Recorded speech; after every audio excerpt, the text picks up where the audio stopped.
আসসালামু আলাইকুম। আজ আমরা বসে আছি একটি সন্ধিক্ষণে, যেখানে দেশ এবং দশের কোনো মতামতের কোনো মূল্য নেই। দেশ এখন কোন দিকে যাবে সেটা নিয়ে মানুষ আছে সংশয়ে, ভয় মুখ খুলছে না, কারণ এদেশে অন্যের মতামতকে চুরি করে পতন নিজেকে এবং আননেসেসারি কথা বলে বিষিয়ে তুলেছেন সরকারকে মানুষের মনে। আমি জানি না মানে উনাদেরকে, এবং একটা জিনিস করলি, এটা সেই বিএনপি যে বিএনপির প্রতিষ্ঠাতা, মানে যিনি শহীদ প্রেসিডেন্ট জিয়াউর রহমান, উনি অত্যন্ত কম কথা বলতেন। বেগম খালেদা জিয়া অত্যন্ত কম কথা বলতেন। বর্তমান প্রধানমন্ত্রী যিনি, উনিও কথাবার্তা বলেন না ওই অর্থে। তাহলে উনারা মন্ত্রীরা এই এত অতিকথন করে মানে সরকারকে বিষিয়ে তুলছেন কেন আমি জানি না, এটা কারণটা কি। এবং মানে আপনি জানেন যে আমাদের গণপূর্ত বা সড়ক মন্ত্রী উনি যে বক্তব্য দিয়েছেন, সেই বক্তব্যের পরে আপনার চাঁদা নিয়ে সেটার সমালোচনা হয়েছে এবং একটা ভয়ঙ্কর ব্যাপার। এবং এখানে উল্লেখযোগ্য, আমি বিএনপির যারা এমপি আছেন আপনারা সচেতন থাকতে হবে। মনে রাখবেন, জামাতের এবং যে তাদের যে জুটে আছে, এই জুটের অলরেডি 79 জন এমপি যারা আছেন, তাদের আসনগুলাতে চাঁদাবাজি রীতিমতো বন্ধ হয়ে গেছে। হাসনাতের এখানে নাই, অলরেডি নাই। আপনার মাসুদ সাহেবের এখানেও নাই। তারপরে আপনার এই যে আরমান সাহেব, বেশর আরমান, উনার এখানেও বন্ধ হয়েছে। ঢাকা শহর কাউরান বাজারে চাঁদাবাজি বন্ধ হয়ে যাবে, গাবতলিতে চাঁদাবাজি বন্ধ হয়ে যাবে। ইতিহাস সৃষ্টি করতে যাচ্ছেন তারা। আপনারা কি করবেন? মুখ দেখাবেন কিভাবে? সচেতন হন। মানে যদিও কয়েকজন মন্ত্রী সরাসরি বলেছেন, মানে এটা আমি ছাত্রদলের তামিম, মানে তামিমকে ধন্যবাদ দেই। সে বলেছে যে কোন রূপে রিসিপ্ট নিয়ে নেওয়া এটা চাঁদাবাজি। সো মন্ত্রীর বক্তব্য সরকারের ভিতর থেকে আসছে, প্রতিবাদ আসছে। আমরা মনে করি যে আমরা একটি, আবার বলি, আমাদের এই সম্পূর্ণ আন্দোলন ছিল সুশাসনের জন্য। সুশাসন যদি না আসে, কোনো জিনিস কাজ করবে না, এবং বাংলাদেশ আর কখনো এখান থেকে উঠতে পারবে না। এমপিজ শুড, আচ্ছা, এমপিদের উচিত হলো এরিয়া ভিত্তিক আপনার চাঁদাবাজ আপনার যারা করে তাদের লিস্ট রাখা। এবং এখানে একটা জিনিস বলে রাখি, দলের বাহিরে এই কাজ কেউ করে না, আমাদের সিলেটে অন্তত কেউ করে না। যারা করে এগুলা, আমরা আমাদের সচেতন হতে হবে আরো। আমরা যারা, আমি যদি এখন দেশে থাকতাম, আমি সারা আমার এরিয়াতে আমি এমপি খুঁজতাম না। আমি আমার নিজের মতো করে আমি আমার এই কাজটা মানে আমি আবার করতাম। আমি করা উচিত বলে আমি মনে করি, লেডিস এন্ড জেন্টলম্যান। সো এখানে একটা জিনিস বলে রাখি যে আজকে ইনকিলাব জিন্দাবাদ এটা নিয়ে টুকু সাহেব এটা অযাচিত এবং আননেসেসারি বক্তব্য দিচ্ছেন উনি কেন, আমি মনে রাখবেন, এখানে একটা গভীর প্ল্যান, গভীর একটা পরিকল্পনা, ষড়যন্ত্রের অংশ। মনে রাখবেন, ইনকিলাব আর আজাদি, আজাদি শব্দটা আমি না বললেও ইনকিলাব জিন্দাবাদ এটা যদি কেউ বলে, আমি তো বলি না এইভাবে। আমাকে কখন শুনেছেন? না, আমি তো বলি না।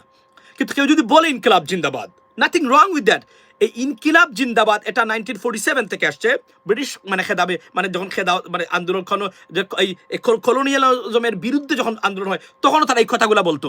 বিএনপি, আমি জানি না এটা সমস্যা কোন জায়গায়। এটা এখানে ঘুরে ফিরে ভারতের টাচ আছে।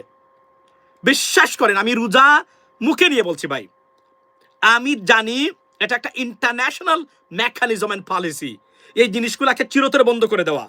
কোনো জিনিস করতে চাইলে তারা শুরু করে এটাকে ঢুকিয়ে দিয়ে এটা নিয়ে আলোচনা করে শুরু আস্তে আস্তে, আর কোনো জিনিস না চাইলে এটার বিরুদ্ধে তারা ষড়যন্ত্র করে ভিতর থেকে এগুলো নিয়ে বলায়।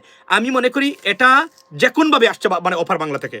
কেননা ইনকিলাব জিন্দাবাদ এই শব্দগুলা হচ্ছে ফেসিবাদী এবং আগ্রাসন যারা করে বাংলাদেশে, সেই আগ্রাসনকারী যারা, তাদের মানে জমদূত, তারা চায় না এই শব্দগুলো বাংলাদেশে থাকুক, কারণ এগুলো তাদের কলিজা কাঁপে। ইনকিলাব জিন্দাবাদ, আমি মনে করি আল্লাহু আকবর আপনারা যে বলেন, you should not say that. Why? Because মানে রাজনৈতিক বক্তব্যে। ওয়াই?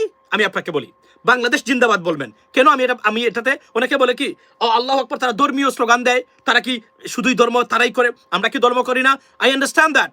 এজন্য বলবো, এই শব্দটা রেখে দিবেন ধর্মীয় কাজে, যখন ধর্মের জন্য কাজ করবেন, অন্য যখন কাজ করবেন, রাজনৈতিক বক্তব্যের বাইরে এই বক্তব্যটা রেখে দিবেন। ইনকিলাব জিন্দাবাদ বলতে পারেন, বাংলাদেশ জিন্দাবাদ আপনি বলতে পারেন, এগুলো বলতে পারেন। তখন কি, তখন আর তাদের কথা বলার সুযোগ থাকে না এখানে, এই জায়গাতে। আর ইনকিলাব জিন্দাবাদ হচ্ছে মানে বুঝতে হবে বাংলাদেশকে মুক্ত করার একটা slogan. I do not say that, but what is the problem with that? I don't understand that. এটা বিশ্বাস করেন, এই শব্দগুলা ধীরে ধীরে বাংলাদেশ থেকে উঠে যাবে। যেভাবে হাদির ভিডিও, হাদির বক্তব্য সোশ্যাল মিডিয়া থেকে উদা হয়ে যাচ্ছে, জানেন তো আপনি? Because they working behind it to just to আমি যদি বলি যে এক ধরনের defects it, or just I mean এক ধরনের, এটাকে আমরা বলি কি বলে এটাকে, যে এক ধরনের অস্তিত্বহীন, মানে নন এক্সিস্টেন্সিয়াল মানে করে দেওয়ার জন্য সোশ্যাল মিডিয়া থেকে এই কাজটা এখন চলছে, এবং এরা তারা করবে। মাথায় রাখবেন আপনি, তারা হাদি শুধু বাংলাদেশের ফেসিবাদ বিরোধী দুর্নীতিগ্রস্তদের জন্য আতঙ্ক নয়, হাদি ভারতীয় আগ্রাসনের বিরুদ্ধে এদের কাছে সবচেয়ে বড় আতঙ্কের নাম ছিল হাদি। হাদির লেগাসি আনবিলিভেবল, আনপ্রেসিডেন্টেড। সে এই 1 বছরে যা শুরু করে দিয়ে গেছে এবং যা করে গেছে, যা বলে গেছে, এটা বাংলাদেশের 54 বছরে বাংলাদেশের নতুন প্রজন্ম তারা কখনোই পায় নাই। মানে এমনভাবে তারা পায় না। এই যে আমরা শুরু করেছি এক্সেপশনাল বক্তব্য সোশ্যাল মিডিয়াতে বিগত 10 বছর ধরে, কিন্তু মাঠে সে যেভাবে উঠে এসে মানে সবাইকে কানিং ওয়ে, সে যেভাবে সবাইকে প্রলুব্ধ এবং ইনস্টিগেট করেছে এবং মানুষের মনের ভিতরে ঢুকিয়ে দিয়েছেন, এবং এই বাস্তব কথাগুলা সুস্পষ্টভাবে স্পষ্ট মানে শব্দের সাথে উচ্চারণ করে যে সেগুলা বলেছে এবং যেগুলা মানুষ খেয়েছে, আনবিলিভেবল। এগুলো নিয়ে কথা বলবেন না। আমি প্রধানমন্ত্রী মানে তারেক রহমান সাহেবকে বলবো যে উনাদেরকে মানে উনাদের লাগাম টেনে ধরার জন্য, কারণ ওনারা দলের জন্য, সরকারের জন্য বিপদ ডেকে আনবেন, দেশকে বিভক্ত করবেন। This is how Awami League will be in. This is the glimpse of bringing Awami League back in order. Trust me, এটা হচ্ছে আমার মেকানিজম, এটা ভুল হওয়ার কোনো সুযোগই নাই। এটা হচ্ছে কি জানেন, জাতিকে, এবং এই যে নতুন কিছু আগাছা আসছে, ধরেন আজকে এই কথা বলে, কালকে জামাত নিয়ে এই কথা বলে, কালকে বিএনপি, এটা হচ্ছে জাতিকে বিভক্ত। আমরা যত বেশি বিভক্ত হব তত বেশি আমরা অতি তাড়াতাড়ি পতন হবে, অতি তাড়াতাড়ি ফ্যাসিবাদ আমাদের কাছে আবার পুনঃপ্রতিষ্ঠিত হবে বাংলাদেশে। লিখিত নিতে পারেন, this is a mechanism right now, the first mission is আপনার accomplished. Second thing is how to bring back Awami League into back in order. Honestly speaking, আমি তখনই বলেছিলাম, আমি এটা বিরোধিতা বলেছিলাম যে ন্যাশনাল রিকনসিলিয়েশন করে কোনোভাবে এটাকে মিটিগেট করা যায় কিনা। তারা ব্যান করে দিয়েছেন, আই আন্ডারস্ট্যান্ড দ্যাট। এখন যদি আওয়ামী লীগ আসে, তাদের সবচেয়ে বড় সমস্যা হলো তারা এসে চায় প্রতিশোধ নিতে। এই যে আওয়ামী লীগের একটা ভুল, তারা চায় এসে প্রতিশোধ নেব, এই করে ফেলবো, সেই করে। এই প্রতিশোধ নিতে গিয়ে ধ্বংস হয়েছেন। প্রতিশোধ বাংলাদেশে নিয়ে কেউ থাকতে পারবে না বাংলাদেশে, ওটা শেষ। এই জাতি মরতে শিখেছে, এরা মরে, এরা গুলি খেয়ে বেঁচে আছে এখন। এদেরকে আর কখনোই পিছ পাবে না, এদেরকে আপনি পিছনে নিতে পারবেন না কখনো। এটা একটা রং ধারণা। সরকারকে প্রচন্ড ধরনের বেজ্জতির সম্মুখীন করেছেন কয়েকজন মন্ত্রী, একটা চাঁদাবাজি নিয়ে, সমঝোতার ভিত্তিতে চাঁদা নয়। আমরা দেখতে চাই না, আমি যদি বাংলাদেশে যাই, গাড়িতে থাকি, আমি যদি দেখি কেউ রিসিট নিয়ে চাঁদা নিতে আসছে, সমঝোতা না মমঝোতা, আমি বাধা দিব সবার আগে, আমি বলে দিলাম আজকে। এগুলো সব চাঁদাবাজি, যে কোনভাবে রিসিট নিয়ে, এগুলো বাংলাদেশ। এটা তো বললাম, আমরা এখান থেকে মুক্তি চাই, আমরা মুক্তি চাই। আপনি এই দেশ বাংলাদেশের মানুষের সরকার আছে, আপনাকে টাকা দিতে হবে কেন? এর চেয়ে বড় সন্ত্রাস আর দুর্বৃত্তায়ন হতেই পারে না। আমরা এগুলার বিরুদ্ধে রুখে দাঁড়িয়েছিলাম, এগুলার বিরুদ্ধেই মানে দুঃখে বেশি কথা বলে। অফকোর্স এখানে আপনি দেখেন মানে এই কথাগুলো বলার দরকার কি? আজকে ইনকিলাব, আপনি প্রোগ্রেসিভ, আপনি নতুন মন্ত্রী হয়েছেন, আপনি বিদ্যুতের কথা চিন্তা করেন, আপনার এগুলো চিন্তা করার সময় কোথায়? কে ইনকিলাব বললো, কি আজাদি বললো? I don't understand that. You don't have to even think about that. এবং এটা অস্তিত্বের প্রশ্ন। এগুলা নিয়ে যখন কথা বলবেন না, আমরা বুঝি এই ট্যাবলেটগুলো ভারত থেকে আসে। আমরা বুঝি এখানে কয়েকজন মানুষ যখন এগুলা তুলবেন, নাম বলে দিতে পারি, যদি ওনারা তুলেন, মনে রাখবেন ওপার বাংলা থেকে এগুলো আসছে। এগুলা আননেসেসারি। দেশের অবস্থা কোথায়? দ্রব্যমূল্যের দাম গত রমজানে যা ছিল এখন ডাবল হচ্ছে প্রত্যেকটা জিনিসের এই রমজানে। আপনি কল্পনা করেন, আপনারা এগুলা নিয়ে খোঁজ রাখবেন, এগুলা মিটিগেট করার চেষ্টা করবেন, যদিও বাংলাদেশের মানুষ ডিজার্ভ করে এগুলা, বাই দ্য ওয়ে বলে রাখি। সো আপনার আমি বুঝি না যে মানে এগুলো নিয়ে কথা বলে সরকারকে বিপদে ফেলার দরকার কি? তার এই দল যিনি প্রতিষ্ঠা করেছেন, এই দলের যারা পায়োনিয়ার, এই দলের যারা আইকন আছেন, তারা তিনজন, তারা অত্যন্ত স্বল্পভাষী ছিলেন। বিশেষ করে জিয়াউর রহমান সাহেব, শহীদ প্রেসিডেন্ট জিয়াউর রহমান এবং বেগম খালেদা জিয়া এবং তারেক রহমান সাহেব। He doesn't even talk that much, at all. So দরকার লাগলে উনি কথা বলেন, নাহলে উনি বলেন না। তাহলে এই জায়গাতে আপনারা অতি কথা বলবেন কেন?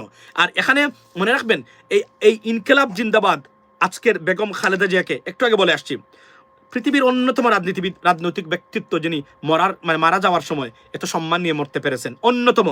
যদি পৃথিবীতে 10 জন মানুষের লিস্ট করেন, বেগম খালেদা জিয়া তিনের ভিতরে থাকবেন। মৃত্যুর সময় আমার সম্মান নিয়ে মারা যাওয়া, এই কথাগুলো বলছি আমি। এবং এই যে তারেক রহমান সাহেব, যার যাবজ্জীবন দিয়েছিল আপনার গ্রেনেড হামলা মামলায়, এই যে শেখ হাসিনা সরকার, যাকে আনার জন্য কত চেষ্টা করেছে, উনি আজকে বাংলাদেশের প্রধানমন্ত্রী শুধুমাত্র ইনকিলাব স্লোগানার এদের কারণেই। অতীতকে বলে গিয়ে, এগুলাকে অস্বীকার করে, জুলাইকে বলে গিয়ে যদি বিএনপির কাছ থেকে আমরা এটা আশা করি না, এটা আমাদেরকে it's giving us so much pain. আমরা যখন দেখি যে বিএনপি জুলাইকে অস্বীকার করতে বসে, এবং আমরা মানে অসহায় এক ধরনের, মানে বিএনপির কাছ থেকে আমরা এটা আশা করি না, এটা আমাদের দল আমরা মনে করি, দুঃখজনক। এবং আজকে যে এই যে এগুলা নিয়ে কথা হচ্ছে বারবার, এগুলা খুবই দুঃখজনক। এগুলা করে মানে আমার মনে হয় না খুব সুবিধা হবে এবং পার পাওয়া যাবে। এগুলা বিপদ ডেকে আনবে। আমি আবার বলছি, অলরেডি 2টা ঘটনায় আপনি গিয়ে দেখেন, সব জায়গায় একই সমালোচনা আলোচনা এখনই শুরু হয়েছে। সরকারের এক সপ্তাহ বয়স হয় নাই, এখনই গিয়ে দেখেন আপনার সোশ্যাল মিডিয়াতে সব জায়গায় হাহা দেন মানে সবাই। এগুলা কেন হবে? সরকার এখন কাজ করবে। এই যে বিডিআর পয়েন্টে আসি, এই যে আপনি জানেন তো সবচেয়ে মানে খুশির সংবাদ আমাদের জন্য সেটা কি? সেটা হচ্ছে বিজেপিকে চেঞ্জ করে বিডিআর আমাদের দাবি ছিল, সবার দাবি ছিল, দল মত নির্বিশেষে বিএনপির মানুষের দাবি ছিল, আমাদের সবার দাবি ছিল যে মানে বিডিআর, বিজেপি থেকে বিডিআর। এটা একটু আগে আমি এখান থেকে জেনেছি, আমি এখন পর্যন্ত কোনো মানে সঠিক মানে তথ্য পাচ্ছি না, কিন্তু আমি যতটুকু জেনেছি এটা মানে একজন এমপি এটা শেয়ার করেছেন, তো আমি ধরে নিলাম এটা সত্য। ওনার পোস্টে এখনো আছে, রেজা কিবরিয়া সাহেব, উনি এটা শেয়ার করেছেন। তো এর মানে কি? এটা আনপ্রেসিডেন্টেড মুভ কিন্তু বাই দ্য গভর্নমেন্ট, বুঝছেন? আমি আপনাকে বলি এটা আনপ্রেসিডেন্টেড মুভ, এটা একটা গ্রেটেস্ট মানে একটা ডিসিশন হবে বাংলাদেশের ইতিহাসের জন্য। ভারত খুশি হবে না ডেফিনেটলি, আমি এটা বলতে পারি, বাট বিডিআর আমরা মানে we want BDR back, that is the bottom line. এবং সরকারকে ধন্যবাদ দেই, প্রাইম মিনিস্টারকে ধন্যবাদ দিচ্ছি এই সিদ্ধান্তটা গ্রহণ করার জন্য। এরপরে এখানে আরেকটা জিনিস বলে রাখি যে আমাদের মানে এটা আমি আমাকে অনেকে আমার সাথে যোগাযোগ করেছেন, ইনকেলাব আর জুলাই এগুলো যদি না থাকে, এগুলো আমাদের অস্তিত্বের প্রশ্ন, কোনো ক্ষেত্রে আমরা এগুলো স্যাক্রিফাইস করবো না।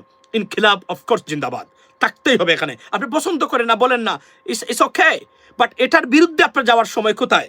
যেখানে বিদ্যুতের পরিস্থিতি নাজুক, you need to fix the electricity problem, right? Energy problem. আপনার এই সময়টা কোথায় আমি বুঝলাম না। জ্বালানি এবং বিদ্যুৎ এবং জ্বালানি মন্ত্রী, দেশে এটার মজুদ কিভাবে করা যায়, দেশকে কিভাবে স্বাবলম্বী করা যায়, এগুলো নিয়ে বাবার সময়। আপনি কে ইনকিলাব বললো আর কে ইনকিলাব বললো না, এগুলো বাবার সময় কোথায় আপনার? কেন বলবেন আপনি? That is the bottom line, right? এটা মনে রাখবেন না। এটা আমি আবারও বলছি, বিএনপির আমি যদি মন্ত্রী যারা আছেন তারা যদি, আমি পোস্ট দিয়েছিলাম পররাষ্ট্রমন্ত্রী যে খলিলুর রহমান সাহেব, বলি নাই? দেখবেন খুব কম কথা অল্প শব্দে উনি বলে, এটা প্রফেশনাল ডিপ্লোম্যাট। এজন্য আউল ফাউল লুক মন্ত্রী হলে, অযোগ্য লোক মন্ত্রী হলে, একজন ব্যক্তি এসএসসি পাস, মন্ত্রী শব্দের অর্থ বুঝতে গেলে আপনাকে ইন্টারমিডিয়েট পাস হতে হবে।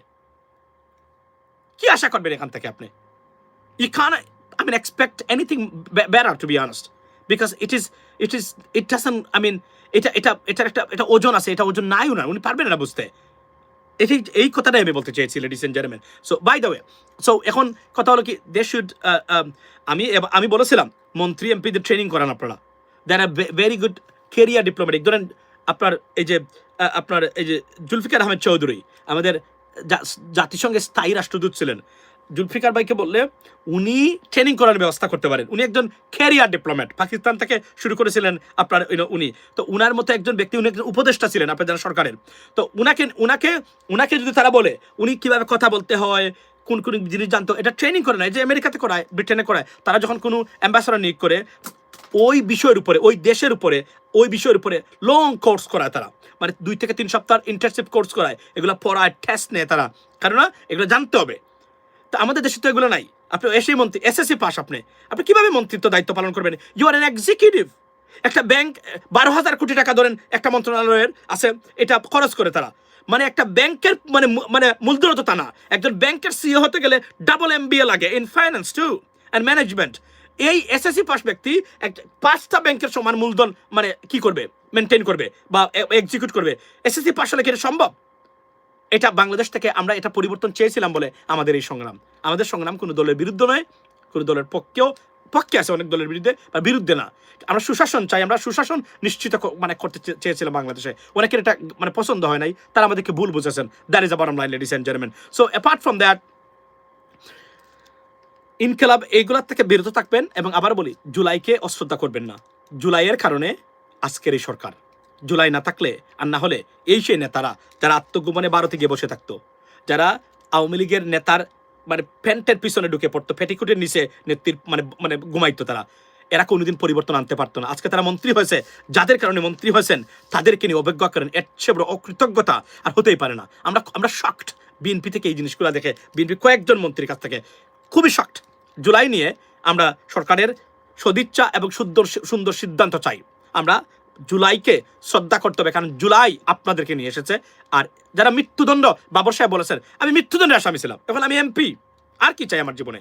উনি মন্ত্রী হয়ে যেতে পারেন যে কোনো সময়, যদি ভারতের আপত্তি আছে। আমি কিছু মন্ত্রী বলেছিলাম যে আলতাফ হোসেন চৌধুরী স্বরাষ্ট্রমন্ত্রী, এত সহজে পাবেন না উনি, কারণ তারা তাদের আপত্তি এখানে এই জায়গাতে, বিকজ ভেরি ইম্পর্টেন্ট স্বরাষ্ট্র মন্ত্রণালয়ের সাথে কাজ করে ভারতে, তো তারা এটা চাইবেন। দেখেন আমি আমার কথাটা কতটা অ্যাকুরেট হয়েছে। আমি কিন্তু I had a doubt about, I was skeptical about it, that whether the government would do that, because এই মানে যে ধরেন এগুলো বিভিন্ন চ্যানেলে আমি বলেছি, তারা বলে দেয় তাদের যে সোর্স থাকে, যে গোপন লিঙ্ক মানে কানেকশন থাকে দলের ভিতরে বা সরকারের ভিতরে, তারা এদেরকে বলে দেয়, ইউ নো হোয়াট, আমরা উইল বি ভেরি, আমরা উই ডোন্ট ফিল কমফর্টেবল মানে to work with this gentleman ও দিস বিকজ অফ দ্যাট। তো তারা দেয়, কারণ আপনি রেসপেক্ট হলে করতে পারেন, না করলে করতে পারেন না, কিন্তু আমাদের সরকার তো তারা করে, এই জন্যই এই সমস্যা। সো লেডিস এন্ড জেন্টলম্যান, আমি সরকারকে বলবো যে এখান থেকে দূরে থাকুন, আর মানুষ সচেতন আছে, সজাগ আছে, পরিবর্তন কিন্তু করে ফেলবে। এই যে 1 বছরের ভিতরে পরিবর্তন আপনি দেখবেন, এনসিপি জোটের 79 জন এমপির তাদের এলাকাতে কি ধরনের চাঁদাবাজি দুর্নীতি হয় কিনা, তারা দুর্নীতি করেন কিনা, বাকি যারা আছেন, এখানে মানুষ পার্থক্য বুঝে যাবে। যদিও একটা ডিপ স্টেট আছে, সেটা জামাতের ক্ষেত্রে তাদের চুলকানি আছে, এটা সমস্যা হবে, লং লাইফ। ওকে, সো ভালো থাকবেন। আমি এখানে রাখতে হচ্ছে আমাকে, I have to get out right now with Fardin and come back before iftar. So আমার বক্তব্য এই জায়গাতে, ladies and gentleman, I mean, stay together, keep fighting for your rights, to be honest with you. Yeah, there are many things that you may be upset because you didn't want it, but it happened already and you may not like it, to be honest. So, keep fighting. Change is inevitable, ladies and gentlemen. It has to come and it will come if we stay together and if we keep fighting for our rights. এবং আবার বলি যে প্রবাসীদেরকে নিয়ে কি করা যায়, প্রবাসীরাই এখন একমাত্র শেষ সম্বল। আলেমরা পচে গেছেন, গলে গেছেন, এদের দিয়ে